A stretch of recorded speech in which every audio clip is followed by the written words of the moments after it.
Buhay ng mga student permit sa Canada. Mga pangarap, katotohanan, at struggles. Ngayon, kamusta mga kababayan? Welcome sa ating podcast kung saan pinag-uusapan natin ang totoong buhay dito sa Canada. Walang filter, walang sugarcoat, kundi real talk lang. Sa episode natin ngayon, pag-uusapan natin ang isang topic na sobrang daming makaka-relate. Ang buhay ng mga naka-student permit dito sa Canada at ang mga struggles na kinakaharap nila ngayon. Kung ikaw ay isang international student, may kakilala ka, o plano mong mag-aral dito, this episode is for you. Alam naman natin, karamihan sa atin, dumating dito sa Canada dala ang isang malaking pangarap. Pangarap na makapag-aral sa magandang school, makakuha ng international experience, makahanap ng magandang trabaho, at syempre, eventually, maging permanent resident. Para sa marami, ang pagiging international student ay stepping stone. Parang first step papunta sa mas magandang buhay. Pero ang tanong, gaano ba kadali? Sa totoo lang, pagdating mo pa lang dito, ramdam mo na agad ang reality. Unang struggle, tuition fee. Hindi biro ang tuition ng international students. Pwedeng umabot ng $15,000 hanggang $30,000 per year o higit pa. At kadalasan, hindi lang ito isang beses bayaran. Tuloy-tuloy ito bawat semester. Kaya maraming estudyante ang naglo-loan, umaasa sa pamilya, o nagtatrabaho habang nag-aaral. Isa sa pinakamalaking struggle ng student permit holders ay ang pagsabayin ang aral at trabaho. Dati, may limit lang ang working hours, pero kahit may flexibility ngayon, hindi pa rin madali. Imagine this.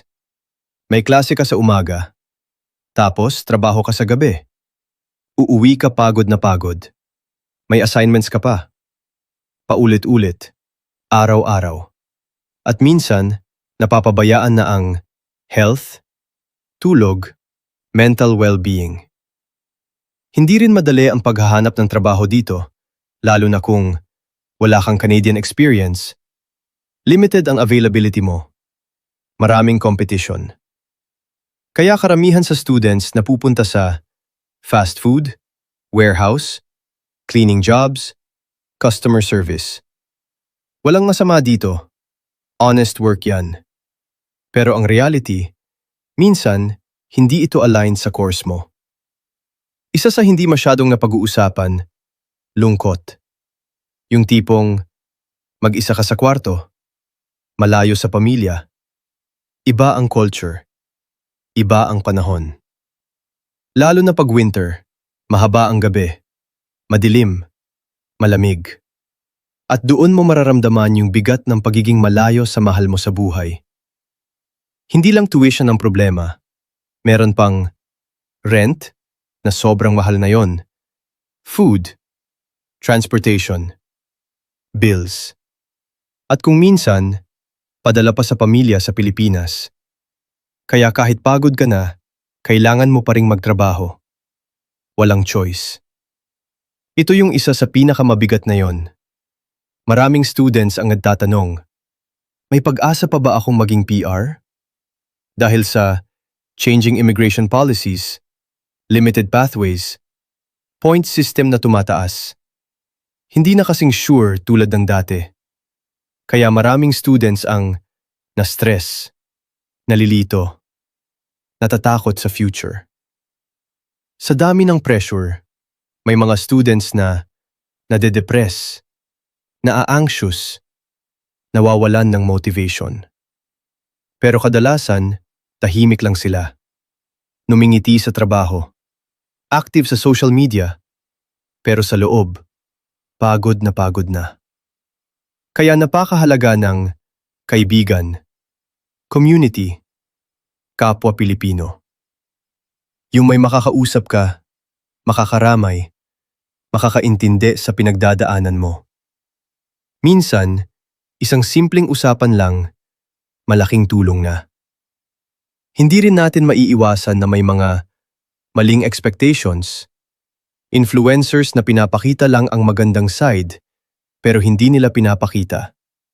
Pagod, iyakan, rejections, failures. Kaya importante, mag-research, maghanda, at maging realistic. Sa kabila ng lahat, may mga success stories pa rin. Mga taong nagsimula sa hirap, naging PR, nakahanap ng magandang trabaho. Pero tandaan, hindi ito overnight. Pinaghihirapan ito. Kung plano mong mag-student permit, tanungin mo ang sarili mo, handa ba ako financially? Handa ba ako mentally? Kaya ko bang magsakripisyo? At higit sa lahat, hindi lang pangarap ang dala mo, kundi responsibilidad. Kung ikaw ay nandito na, gusto kong sabihin sa'yo, hindi ka nag-iisa.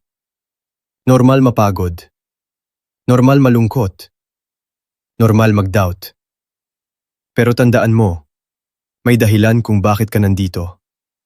Balang araw, lahat ng puyat, lahat ng pagod, lahat ng sakripisyo, magiging worth it din.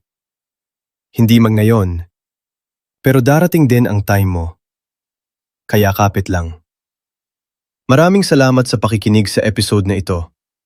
Kung nakarelate ka, i-share mo ito sa mga kaibigan mo na nasa parehong sitwasyon. At tandaan, hindi ka nag-iisa sa laban na ito. Hanggang sa susunod nating episode, ingat ka palagi, kabayan.